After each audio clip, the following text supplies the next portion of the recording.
Oh, good morning, everybody. Good morning, good morning, good morning. Wow. So it is Saturday, December 19th, 2020, even though I think most of us don't want to say 2020 anymore, but we're going to do it anyway because we are just weeks away from it being officially over. So I'm not going to horse around too much, but good morning, Margaret. Good morning, Susie. And like I said, I'm not going to horse around. I got somebody that was all for coming on and hanging out. Good morning, Sarah. Good morning, Veronica. Good morning, Dennis. Thank you guys for joining. And yes, we got somebody that's gonna just let's just put it this way: we're gonna get to 10:30 easily at this point. So let's do this. I'm gonna bring in a good friend of mine, and I can't thank him enough for showing up and looking ever so vescent because he's absolutely stunning. And you should see what I see on my screen right now on the green. The back room is looking great right now. So, all righty, guys. You guys might know him. And if you don't know him, you're about to find out. But Mr. Tim Shaw.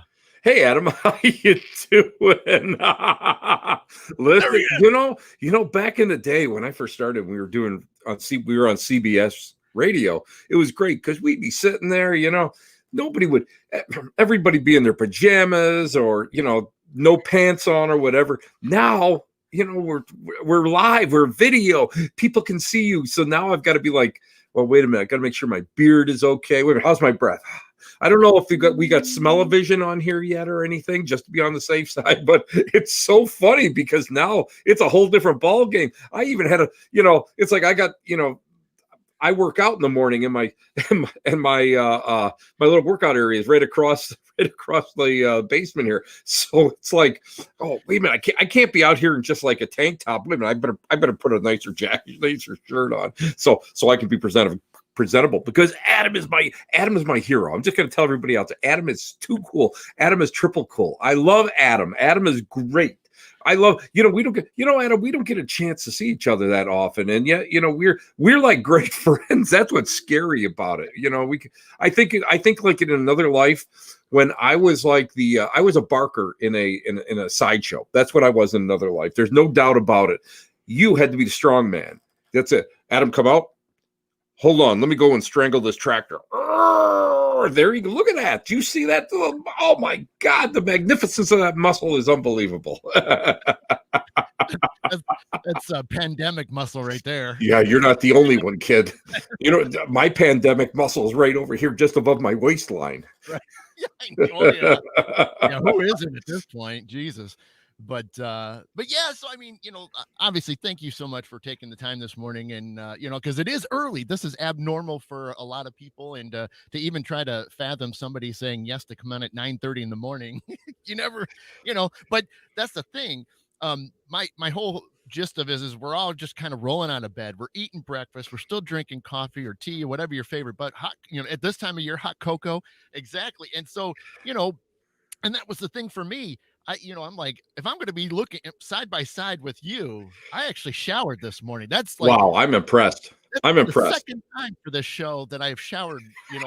That I've like, I gotta look. I can't. I mean, I even straightened the beard out. I'm like, I gotta look good for this because I mean, he's going to show me up. So, You know, beauty, beauty, beauty, beauty, baby. They always tell you, when you're working the churches, they never tell you about the showmanship of what we do. right.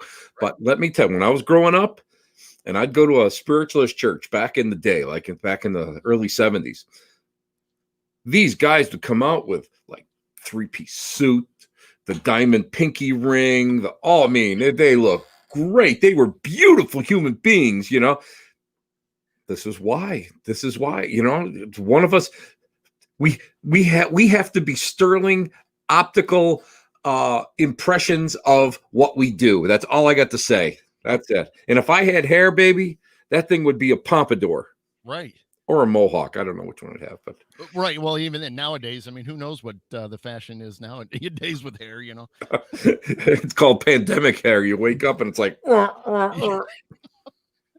Yeah, see, that's the thing is that's my little inside thing. So if I'm ever wearing a hat or my hair's pulled back, that's because it's all over the place and it doesn't even need to be like oh, in And since Listen, I got Adam, some, I haven't had hair. I haven't had hair like yours since 1989. I will even go back to 86. right. You know what? I had a little Eddie Munster widow's peak back when I was a teenager. Now it's I knew by 82 it was going. By 86 it was like a fluff, and by 96 I go, what the hell am I doing? Why am I keeping this? It's I had a ponytail, nice 2-inch thick ponytail that went down to a thread about like this. Why am I keeping this? What is this? It went from a ponytail to a rat tail. What the hell is wrong with me? Why didn't somebody, Adam, why didn't you come up to him and say, hey, psst, Tim, listen, that thing in the back of your head, you have no hair up here. You're pulling all the hair from the back. Why are you keeping it? Honestly, I was going to get you the awesome pens so that you can just, kind of streak I like that to in your spray. right. But I'd have to get like one of those cardboard cutouts so I could have the Glenn Campbell look. You have the little like that. That would be fantastic. The real question is all the new people going to even have a clue who that is? Yeah, I know. I'll just put my head down. Yeah, I'm showing. Listen, lately I've been showing my age more and more. What I was at the doctor the other day. We were talking about my recent visit. I said something to the PA, and the PA looked at me like I had to stop and explain who the person was. I was like, "Oh my God!" Oh, That's it happens. It happens. It does get to the best of us at some point. I mean, this stuff, this coloring crap started in my early 20s. I started and it wasn't even gray. It went straight to white. I'm White. like, did I see some ghosts back then that I didn't know about? They scared the shit out of me, I found some of a friend of mine sent me some photos, and back when I used to do like Civil War reenacting, because like if you look behind me, this is just like a little bit of my. I have several collections, and this is just part of a Civil War collection. And my beard was dark brown. I had hair then, and it was dark brown. I'm going, oh my God. But it was like that overnight. It was, I would say within a year, everything turned like salt and peppered and went right immediately. Didn't even wait. It was like, do not pass go, do not collect $200. Went right to gray, right to white. And you know what? I think you can rock that. You can rock that. You got that long beard and the hair. I mean, you got that whole thing. You could be like, I have over here, I have a hood. I have a cape that I use for like when I go to certain craft rituals and events. But you could rock that, man. You could put that on there. You get a big old stick, walk around with it. You could be like that guy that, you could be the prophet. You could be the prophet of the subways. You could like hang outside. I mean, just shake that thing, get some, bells or something. I will save you. Give me $1 and I will save you. I'll make sure I have the little cup or cauldron, for the tip jar type of thing. I can help you out in that too. I've got a couple. Not that I use these things often, but I do happen to come across a couple of them once in a while. Right. A lot of people don't know my other collection, which you can talk about too. True. But it's like I had a worker. I collect like crazy stuff, and I had a worker come. Guy was doing some. We just moved, in March, and just before COVID hit. And I've had to have some work done in the house. And one guy came down in the basement to look, and he goes, "Oh, he told my buddy's father, who had recommended. I liked him. He's a great guy, but I don't want to stay in his basement, man. I wanted to get the hell out of there." Hey, it's supposed to be like a museum. I mean, come on now. Yeah, it's a museum, all right. It's over. You know what? My old house, everything was in foot lockers and everything was boxed up. So I think the biggest problem I had was I had no display room. Mm-hmm. So we move into this house and the basement is totally finished up. And I bought 2 small display cabinets and then 2 like larger bookcases and promptly filled them. Everything is totally, you know what? I need a shoehorn down here already. I was gonna say there's no space for You know, I mean, you can see you can see behind me. That's just like that's my smalls. You know, right. that's a simple. This little area here where my office is. This is the Civil War collection. But just as I look out, because I look out now, I changed my desk so I could see, like, because I used to have like little like shadow people, like when I do the show, they do the head peek, and so this way I can see them a little bit better. But I mean, I've got 64 Ouija boards, and I've got most of them all packed up in foot lockers and all. Do you remember the esoteric games from the 70s? I know you're a lot younger than me, but do you remember those, like Kreskin's ESP, and they had like the Bermuda Triangle and ghosts, and I've been collecting those over the last couple of years too. So I've got a pile of those things. I've just run out of space. My buddy said, "Why don't you go and rent? There's some some space in his building." He goes, "Why don't you just because he's on the first floor of Paranormal Oddities in Depew, and then there's another area, a storefront." He goes, "Why don't you just rent that and put your shit in there?" He says, "Because you got so much of it." He likes it because he gets my overflow. Whenever I have extra stuff, Joe, would you like this for your display? Oh my God, yeah, I'll take that. He's got stuff hung up on the wall. He's got stuff in cabinets, and it's like, that's awesome. Yeah, I know. I see when you post those things, or you got events that you do there and things. I'm like, I can't wait to get out there and check the shop out for sure. Oh, we got to get together. I miss 2020 has kind of sucked because I live in Western New York. I'm about 35 minutes away from the Canadian border, the Peace Bridge, and just outside of Buffalo, New York. And Adam and I became such really good friends, and Debbie too, Yeah. Debbie Markham. We all became really good friends a few years ago. And this year I wanted to, because I love my Michigan friends. I don't know what it is about the state of Michigan, but they kind of embraced me. So they can't be too right. That's all I got to say. They can't be right if they embraced me, but they're like brothers and sisters. And when I was on CBS radio, my demographics were from the tip of Michigan going down through the Appalachia of all places, right through the Bible Belt going into Florida. And but Michigan has always been really great, and I've always loved it. And I'll tell you, what place I really miss? Old Mill. Yeah, I was only there once. Yeah, and what a fantastic place that is. Oh, that was great. And it's deceiving. That's the thing that I think people don't realize. You look from the outside, it's like, oh, it's just this little thing. But then when you actually walk it, it's big. I mean, yeah, the museum side, is a little bit more condensed. But when you open it up to where the banquet hall and in the basement and things, it's just, it blows people away when they finally get to walk it a little bit. When I did my talk, it was so funny because when I do like gallery readings, I'm classically trained, so I mean, I'm used to getting up in the pulpit, and for those of you who have never been to a spiritualist church, gallery is part of our service. So, we're bringing through spirit and that sort of thing. Well, the problem is when you're doing that in churches, they don't teach you any kind of flair, man. They don't teach you no flair at all. There is no flair. It's like, Adam, I see a canoe. You're going to be taking a trip, but the trip will be, and it's like real flat, and that's the way they teach you.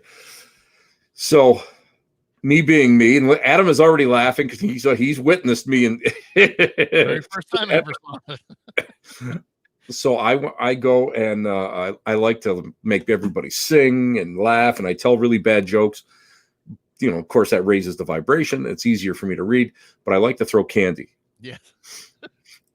Or Mardi Gras beads. I like Mardi Gras beads too. So the candy. So we're up at the Old Mill, and I didn't have any candy. I went, oh my God. So usually I have like bars, candy, little small candy bars. Well, the lady across from me had hard candy. She had a big bowl of hard candy. I threw a 20 at her. I grabbed it as I ran out. So I'm throwing this stuff. Well, it was, honest to God, I thought we were watching a Vietnam movie, and and there were spray patterns. Well, I like to bounce it off the ceiling, so it kind of opens up.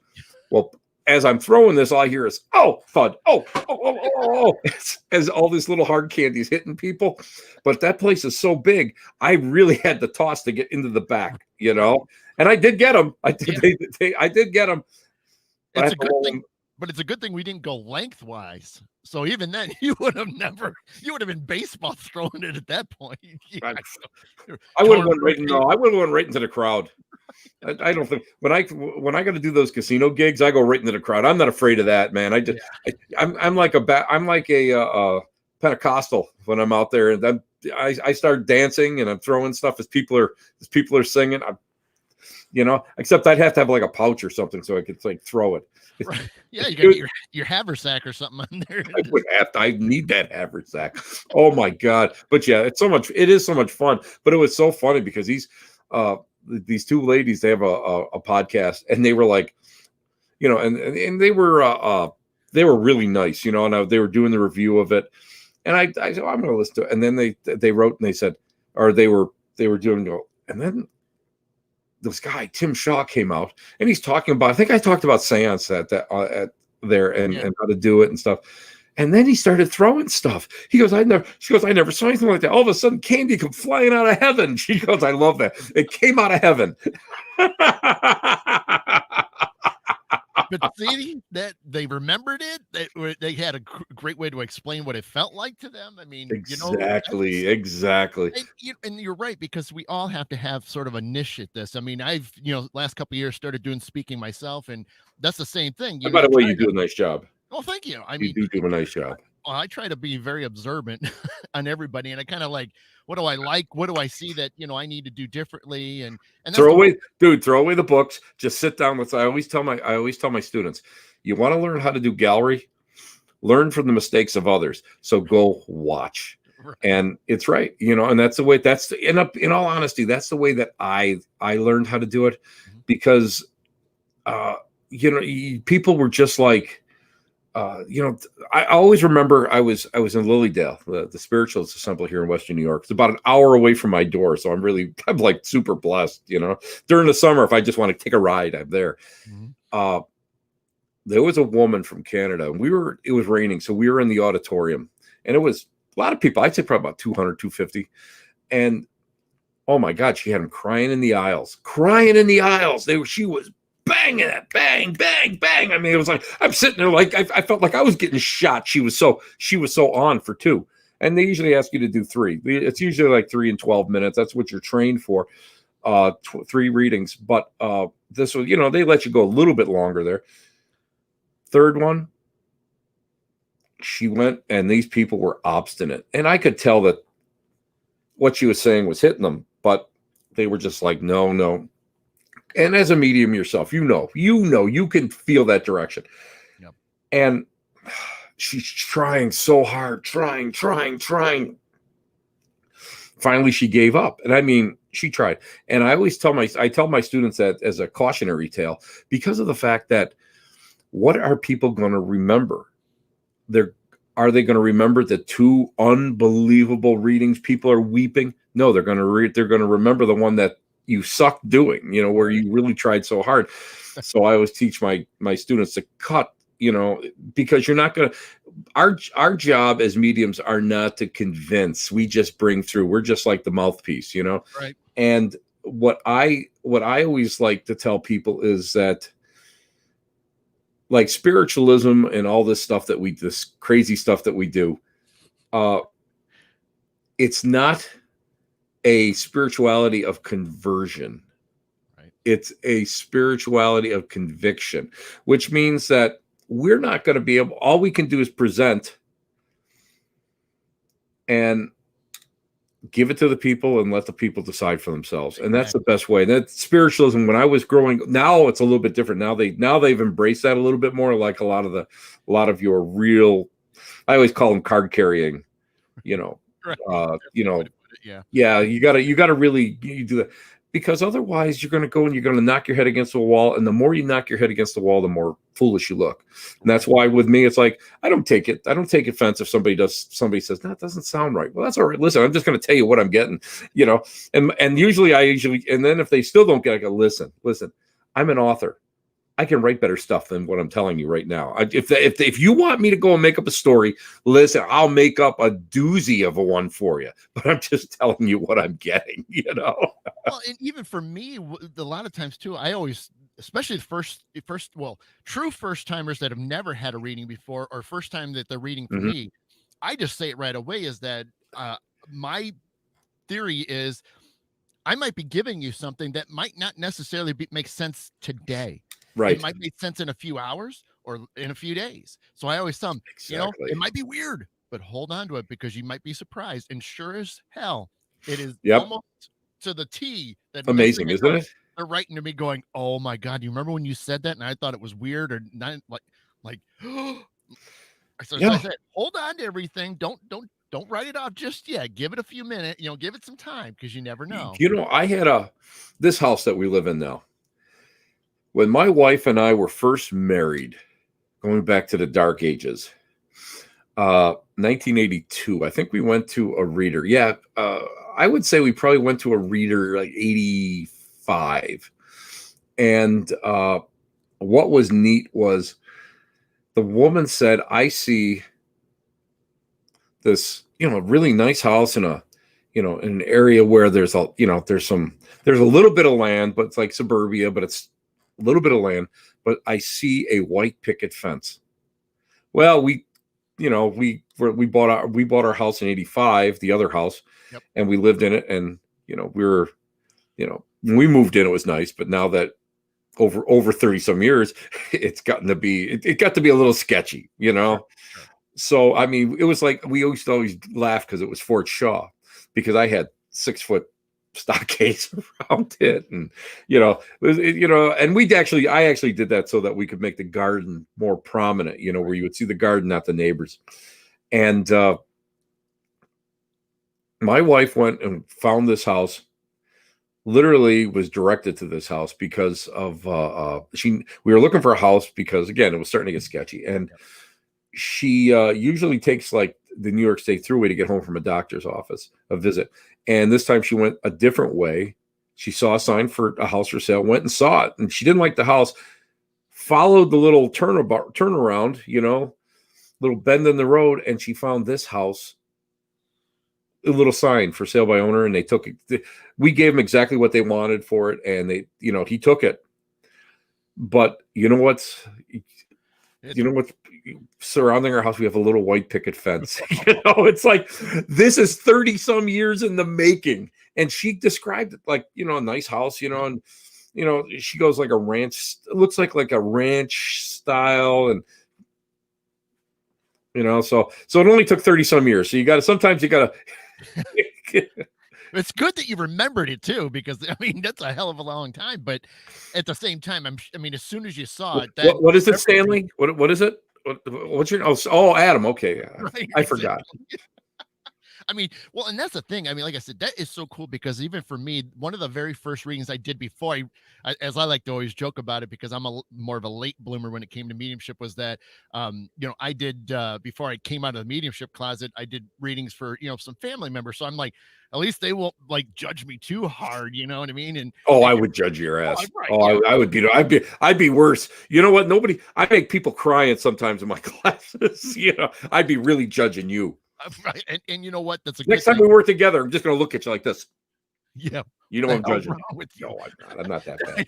but it was so cool because I was reading for a distant cousin, and her mom passed away, and so it was really touching and stuff. And it's been years, since even I've seen her, before, even when she passed, it was years, and she was real sick. But she kept her mom kept showing me this old school yellow number 2 pencil.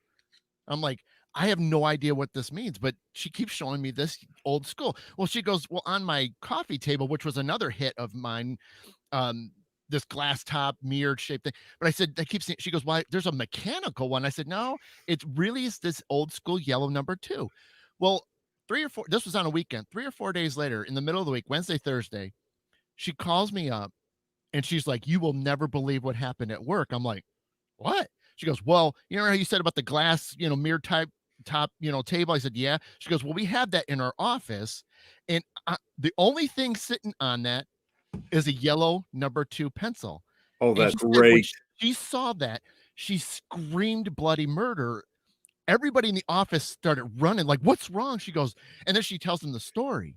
And I said, "Well, this is just telling you that your mom is around all the time. She is looking out for you because she knows where you are. Here, I didn't know this stuff was in your office." I mean, office, okay, yeah, there's probably gonna be pencils and things, but why was that the only thing sitting on there at that time? Exactly, exactly. And that's an identifier because it's just boom.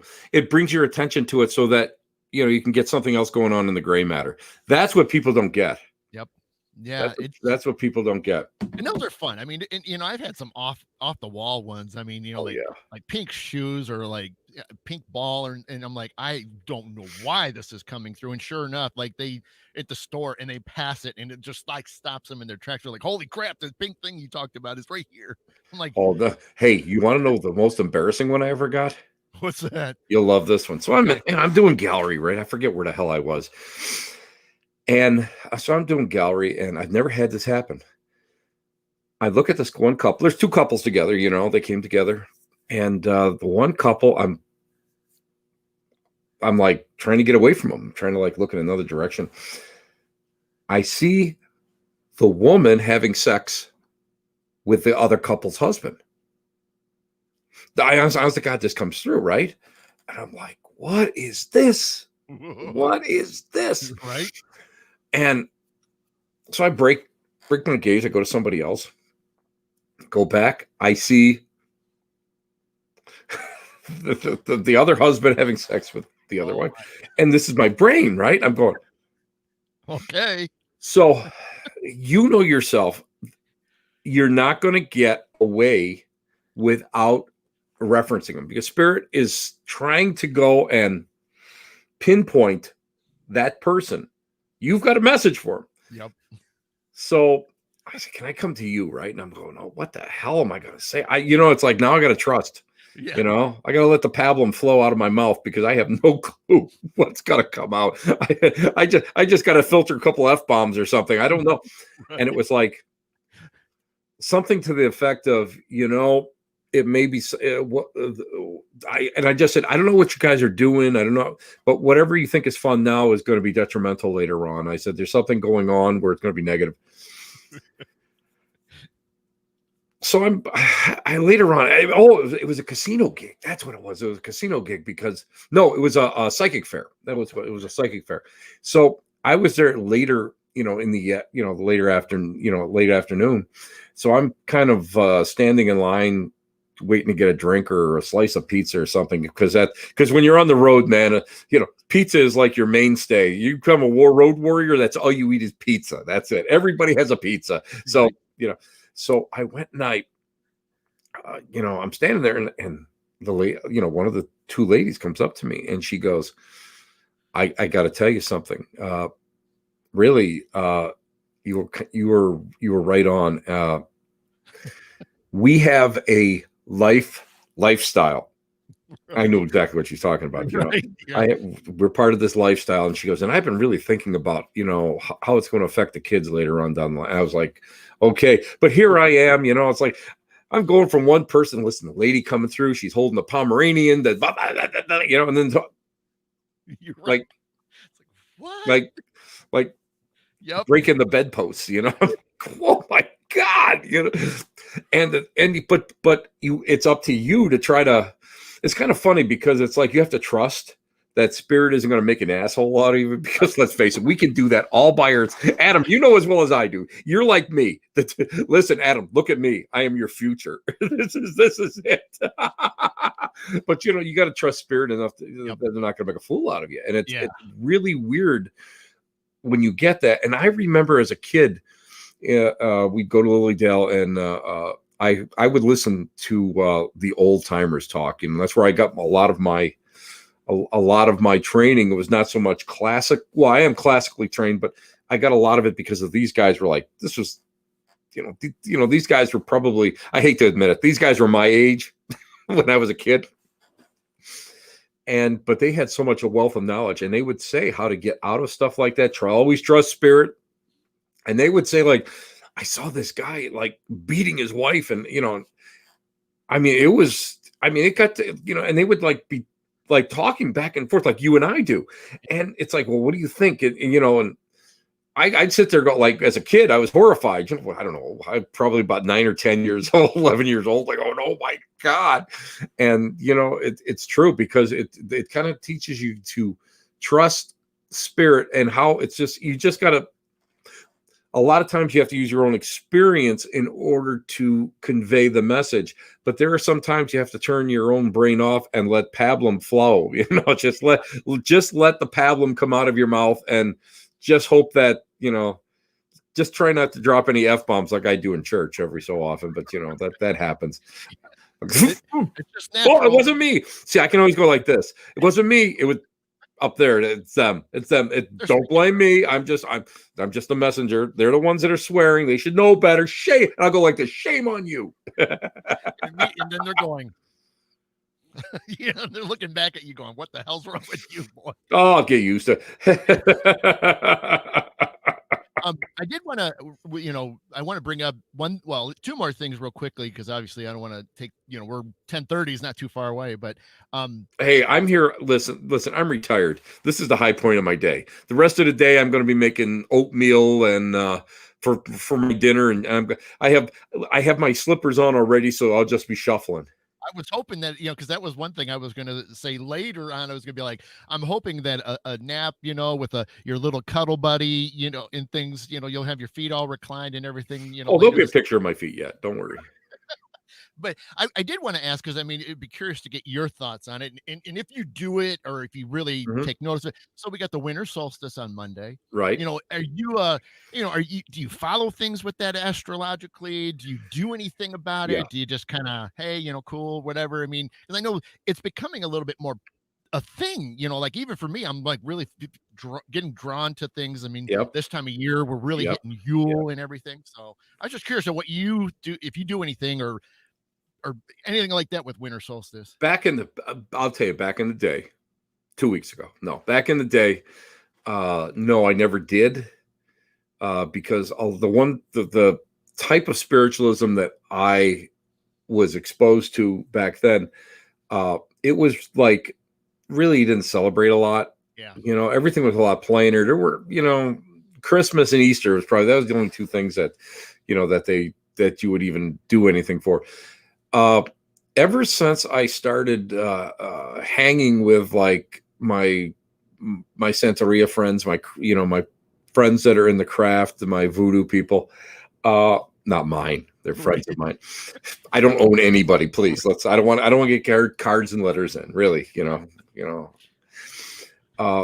but I've become a lot more cognizant of it. Yeah. So for the solstice, I'll be, I mean, I don't burn it like the late Ray Buckland. I knew him really well, and Buck, he used to have the Yule log. He used to do a lot of the old traditions, but as he got older, he says, we do have a ancestral altar, and I'll burn a 7-day candle, like the tall vigils. And he goes, it doesn't matter what you're doing. It's a matter that you're actually honoring it. And yeah, because of the fact that I think, especially in 2020, because it's been a rough year for so many people, that I want to make sure that I honor the honored earth, because the earth, the earth produces good stuff and bad stuff. And the earth is like spirit. It's like a huge equalizer, when you think that you're the master of all things, as Jerry Seinfeld shout, the master of your domain. When you think you're the master of everything, the earth has a way of slapping you right down. And boy, I'll tell you what, the world got slapped down pretty good this year. So I just want to go and honor not just my ancestors, but the changes in the season, and the knowing that, in 2021, it's going to start being better, and we survived, and so I want to thank my ancestors for helping me get through this, and honoring them. And also, you got to be in touch with your own the best way I can describe it is your own self, your own historical past. And where my ancestors came, we have a lot of hardcore witchcraft and the old ways, paganism, and in my in my own ancestry. So I want to be able to go and be in touch with that, and also, again, even psychologically, it's the act of letting go. Thank you. Just get that out of you. Just say thank you. I had a lot of you guys know I've been knocked down pretty good with some health concerns over the past decade and a half, and I just I just had another consultation with an oncologist and my urologist and stuff, and knock on wood, no cancer cells, no nothing. A little something they were worried about, but then they looked at it and all the numbers came back perfect. So you have to, even though you're dealt something really tough, and I mean, I know so many people I know that, they've lost relatives, lost friends. I know I've lost relatives to COVID. You have to be able to go and pull yourself out of that despair and thank whoever for the good things in your life, and that's part of it. So I'll have, and now in the old days, I would, last few years at the old house, I would have a fire. I had a little fireplace and stuff out there. I would actually have a fire for a couple hours, and this year it's my little fire pit is already packed up. It's like, I'm being Mr. Retired Efficient now. So I use, and that's what Buckland did. He used a 7-day candle, and that's what I'm going to use. So that, to me, it's important to mark those days. Now it's funny because now I have a friend in Australia that I was just talking to, and she was like, everything is opposite. This is their summer and stuff down there, but she still does it. She still holds the old ways very, very sacred. So even though that it's in a different climate, they're still marking it. That's amazing. That's beautiful. We did have a quick question from Tiffany. She's saying, do you have to have the person in front of you, or can you see things by just talking or texting with them? So I would assume in like a reading, I can listen. I can listen. You don't have to be in front of me, but for me to read that, I have to put my glasses on. Right. No, I don't have to. It's weird because I personally, because I was never taught to do any kind of like phone readings or anything. Everything was done. Everything was done to be done in church. That atmosphere, which stunted me for a few years, which is something that really bothers me to this day. But it's nobody's fault. It's just the way things were done back then. I don't work with the person, and I don't really even work with the voice vibration. I used to in the beginning. I used to have to at least hear the voice.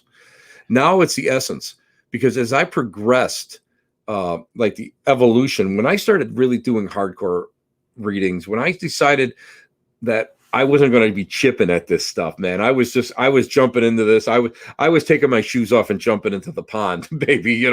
This is no, no, I decided to do that 100%. I lost a lot of modalities that I used to depend on, like seeing objectively, like seeing aura objectively. I lost that. Actually hearing the words, I lost that.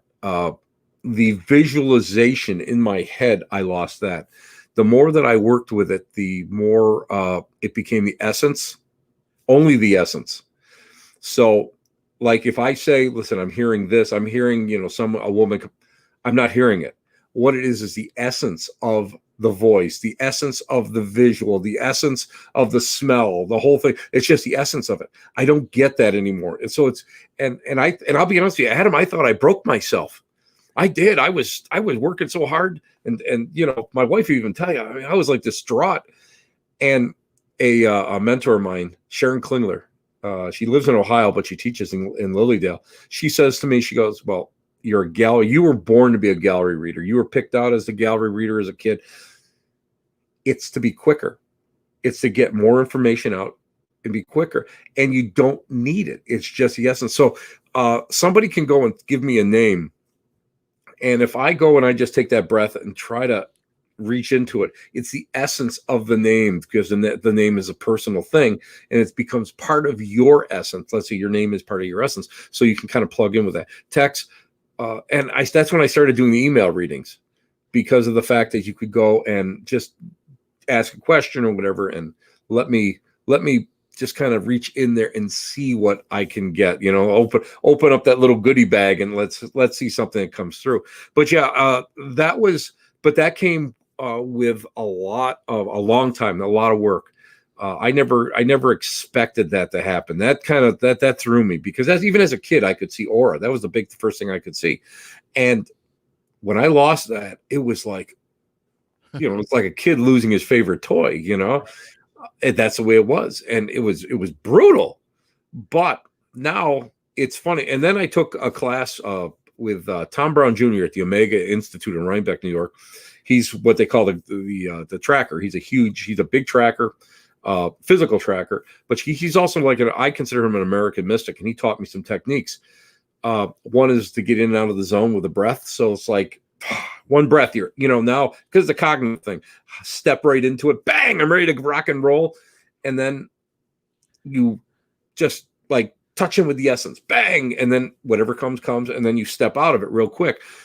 So between Sharon and Tom Brown Jr., I would say that's where that taught me not to have to worry about, depend on the person being there, or depend on a voice or something external, because now what we do is internal. If you think about it, the external part is great, because a lot of people need to read cards, and like not really read them, but like Buckland taught me. I'm dyslexic, so I can't remember. I can't remember very much. But so look at the card and read into the card rather than the meaning of the card. And you get to that point where you don't need that. You don't need any kind of a crutch. And that's what like a person sitting in front of you is. That's like a crutch. So I just keep going with it. I just rock and roll with it. I just, I pull out the plugs and just do it, And, you got to be honest with yourself. You're not going to be right all the time. And all you can get is what Spirit is giving you. And the story. You're picking up the vibration, and that. It's the same thing with walking into if and when Portals to Hell comes back on the Air and Travel Channel. I did a psychic walkthrough in Arizona. And it's the same thing when you do a psychic walkthrough, and Adam will tell you, you're working with the pure essence of the place. You've got to strip away all this crap that's on there, and you got to get to the point. Bang, bang, bang. And I guess I did pretty good, because they asked me to come back, but then COVID hit. So, I couldn't go to Colorado. You know what I mean? So they asked me back for another episode. But that's the same thing, because when you go into a location, you're reading it. You're reading everything that's coming at you. You're trying to get to that point. You set that intention of the loudest voice. I need the loudest voice. What's going on? And that's the same thing. So you don't need the person like right there. And that, boy, I talk a lot, don't I, Adam? You can tell. No, it's the same. Well, it's funny. There's a couple cool points. The same that what I do, because we can do it over the phone. We can do it over video. Yeah. One of the things I started doing early, and because a lot of it was because my schedule was so busy, because I was trying to get into that. Yeah. So I was doing it literally just by like, tell me who you want me to contact. I'll do that when I have a moment, and then I will give you all the information. So if there's any specific questions, let me know. You got it. You got it. Write it all down. I would go through my list and write. Right, you got it, man. That Spirit is doing this. Yeah, baby. Yeah, you got it. And now you're rock and rolling, baby.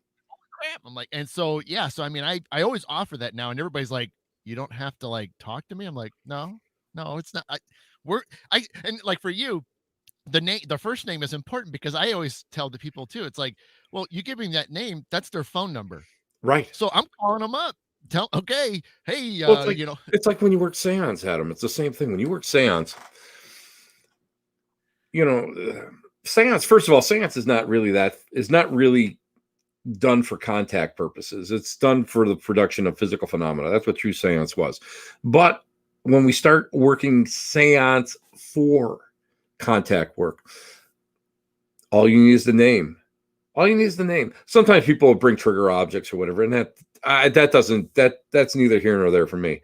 But when you're there, it's exactly what you said. It's that telephone number. It's like bang, bring it through. And if you get enough energy in there, well, then all of a sudden spirit can manipulate stuff and make noises and whatever.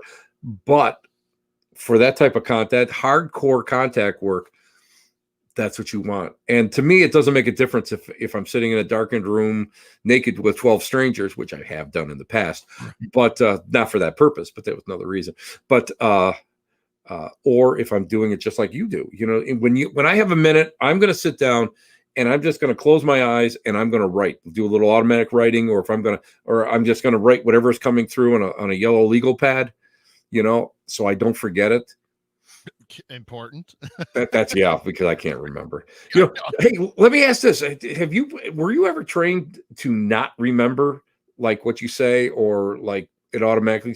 Because with me, it was like the one thing that I was taught, that I was glad I was taught, was the fact that it's not your message, so it's not your burden, and kind of like turn it off and and try not to remember it. And I'll be honest with you, out of all the years I've done this, I think I remember 3, 3 things that I remember, and 3 readings I remember, and they were really like major readings. So, but otherwise, I could do a reading now, Adam, and not remember anything whatsoever, like in 5 minutes. Right. It's, I think, right. If it's something really profound, like really off the top, that'll stick, but it seems like some of the smaller little things that aren't like the most fabulous thing, like, oh, they like this particular flower, but yet they were jumping up and down when they were, on the top of the roof and stuff like that. Well, yeah, that's kind of cool. But the flower, I'm like, well, what? I don't remember, so I'm bad. Like when I don't like write some of that down, because I'm like, I should. I have to. You know what? It's so funny because I have to do it, because if I don't do it, it's one thing if you got a person in front of you. That's why I always tell people, Jesus, cell phones, you get free recorders on there. Just just record the session, Yep. But I mean, otherwise, if I don't, and I have recorded it, like when I do like the walkthroughs, it's great because I always kid, because I always have I use the Zoom too, and so I'll do the walkthrough, for paranormal investigators. I'll pull the SD card, give it to the team leader, and then I'm in bed by midnight. I'm old. I need my sleep, right. But everybody else is out to 5 a.m. But it's important that you use something to record it, because there's no way that you can go and remember everything that you've said. And you know what? The thing that I learned is the most minute, the smallest little information could mean the biggest attraction, could be the biggest point of view, that the thing that knocks these people out. It could be like, well, the guy had it's funny because it's like the guy keeps picking his toes. Well, to me, it's like, maybe your hygiene ain't too good. But to that person, it's like, it might have been like this person's like nervous tick, right, or something, and that's what people, that's why you have to, if you're not doing it with the person in front of you, you need to learn. And it's kind of funny because I learned automatic writing later. So for me now, it's simple because I'm doing my, I'm kind of like getting the stuff and I'm writing it as I go, and I don't look at the pad, I just keep writing and writing and writing. And I know when I get to the bottom of the pad, I spin the, I push up the paper and and I'm painting, or I'm writing again.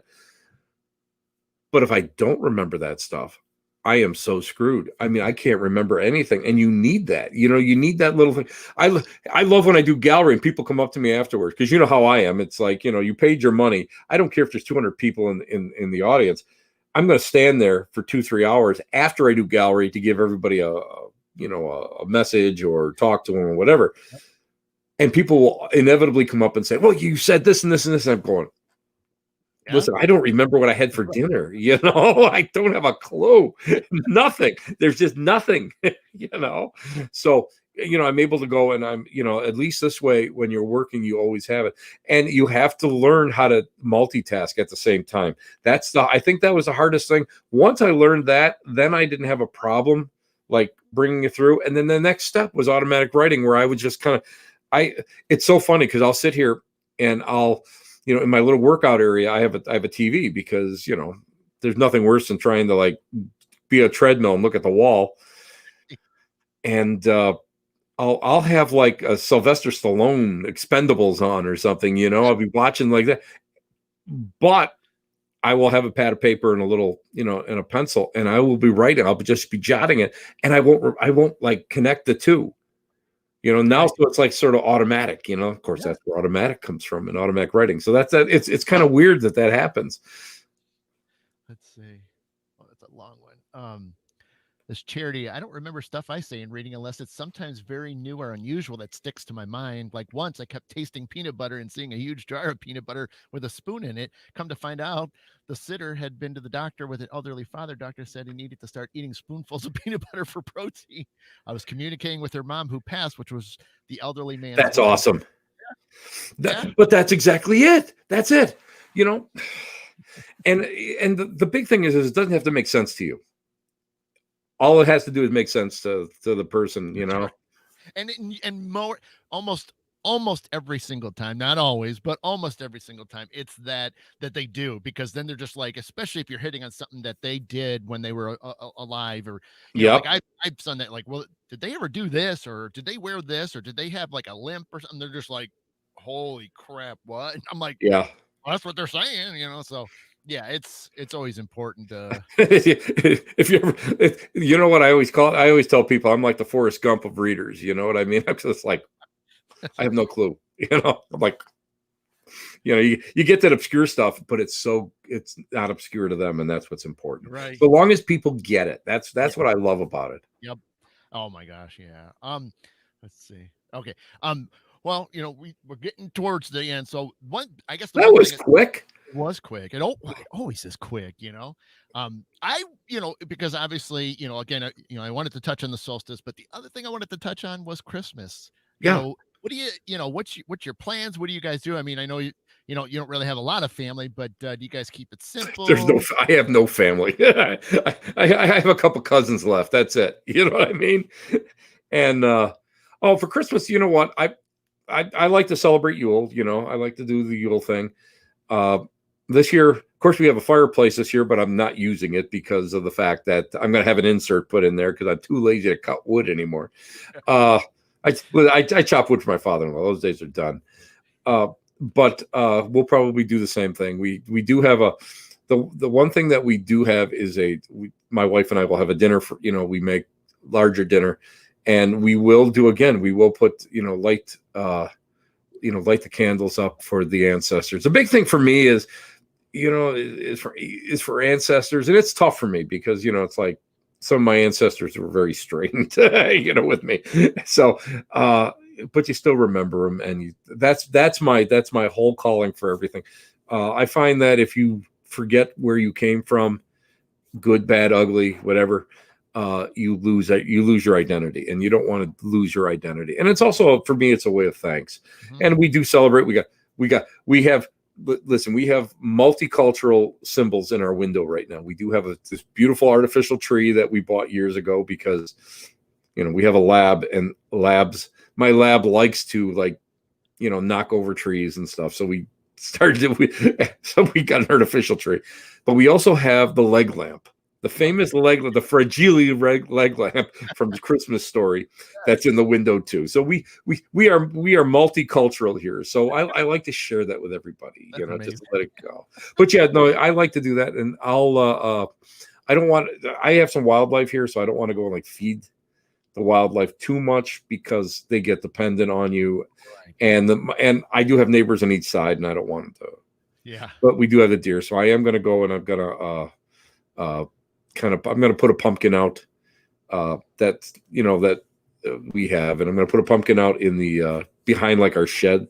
There's 3 sheds back there. It's like Shed City, and I'm just going to go and put a pumpkin back there for for somebody's, just so we share with the wildlife, and it kind of gives back to the earth. Yep. So I kind of like that. I'm kind of not to sound sappy, but I'm like you have to go and you have to give offerings back to the Mother Earth, and it's the same thing like the Native Americans up here to Seneca with the little people. and you should always give something to the little people.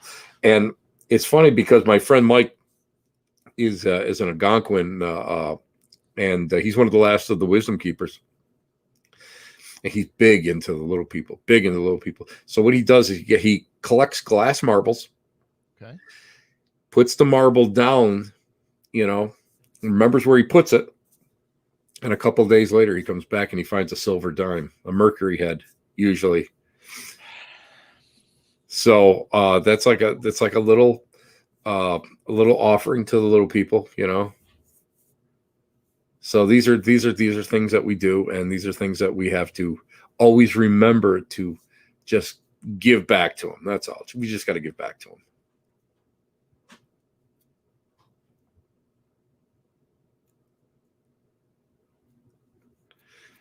And I think we lost Adam.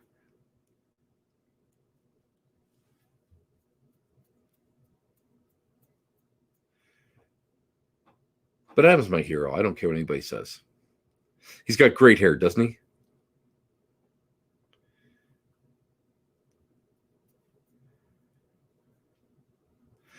But these are all, it's funny how we all have our own traditions and the way we do things and how we appropriate some stuff.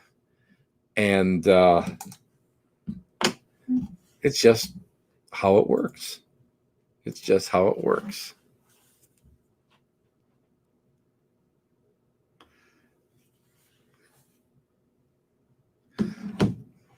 I just got a little message from Adam here. Let me see if we can get it in.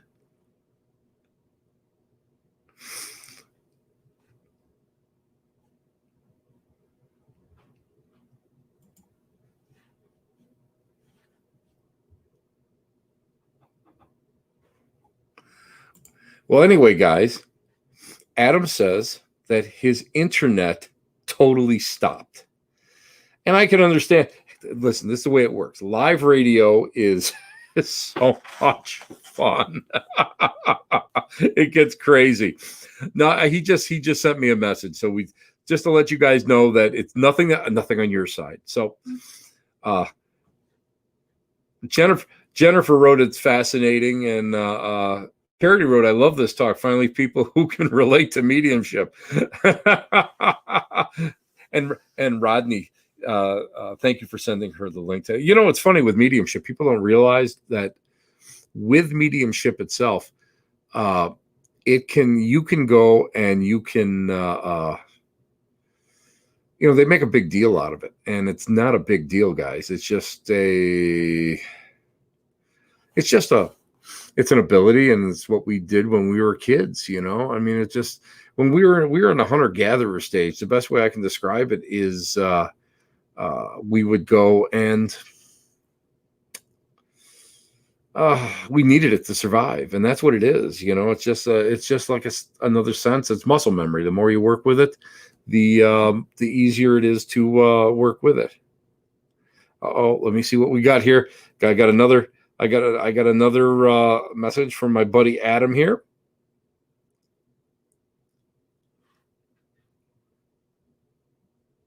And he wrote, he just sent me no internet. Well, if that ain't paranormal, I don't know what is. Hey, it's 10:30. I know that's the end of his show. And thank you guys for tuning in. This is the fun of what we do. I'm telling you, this is the fun of live radio. So anyway, thank you guys for visiting in. Thank you guys for hanging out. Telling you, live radio, you gotta love it. But this is what happens. Adam, I know Adam is like going crazy because he'd like to end the show. It says, Adam says, I'm so sorry. Maybe Spirit was done with us. Somebody's done with us, that's for sure. So tune in next week for my buddy Adam. And thank you guys for listening in. And you guys, great questions, by the way. Just let everybody know. And if anybody wants to hear me prattle on like an old washerwoman, all you have to do is I'm on Facebook at 7:00 on Tuesdays. and it's called the Black Cat Lounge. And come on, stop by and visit. Well, anyway, this is Tim Shaw from my buddy Adam, who lost internet, saying, "Take care. Thanks for visiting. Ciao, babies. Love you all." And I know Adam says, and he'll see you next week. Be there, or I will be. He's going to take. If you're not there, he's going to take notes. He's going to take names. He's going to give it to me, and then I'm sending the clown to you guys. Ciao, babies. Take care. Bye bye.